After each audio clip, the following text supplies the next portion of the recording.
ارشد شریف وطن پہ قربان ہوا ہے اور اس نے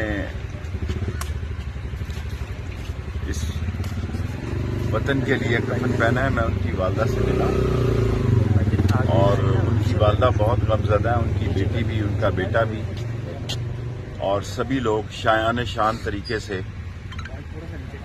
ان کی تدفین کریں گے. اور سچ کی خاطر اس نے قربانی دی ہے, اور یہ بات پہلے ہی آ رہی تھی کہ ان کے سر کی قیمت لگی ہوئی ہے. اس ملک میں بہت سارے لوگوں کے سر کی قیمت لگ چکی ہے اور ان کو گولی لگی ہے. اب کینیا پولیس نے بھی یہ کہہ دیا ہے, اور جان بوجھ کر جو انفلوئنس ایجنٹ ہیں وہ یہ تاثر دے رہے ہیں کہ کوئی حادثہ یہ خبر نہ دی جائے. اور ارشد شریف نے جس تحقیق کے ساتھ اس ملک میں جرنلزم کیا, جتنی محنت کی, جو ڈاکومنٹ لا رہا تھا, جو مووی آ رہی تھی کرپشن پہ, اصل میں وہ اسی کے لیے کینیا گیا تھا.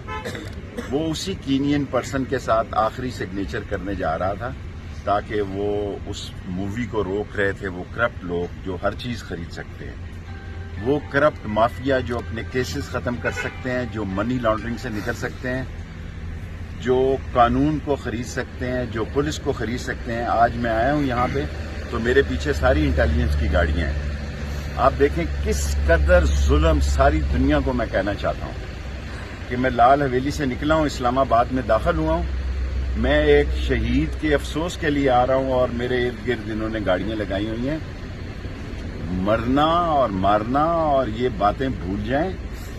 اللہ بہت بڑا ہے, ان کی شکست قریب ہے. یہ شکست کھائیں گے اور یہ منہ کے بل گریں گے, اور یہ جو پلانٹڈ لوگ لائے گئے ہیں جنہوں نے یہ پلان کیا وہ بھی رسوا ہوں گے, اور قیامت تک ارشد شریف کا نام زندہ رہے. سر قیمت لگانے والے کون ہیں سر؟ سب کو پتا ہے.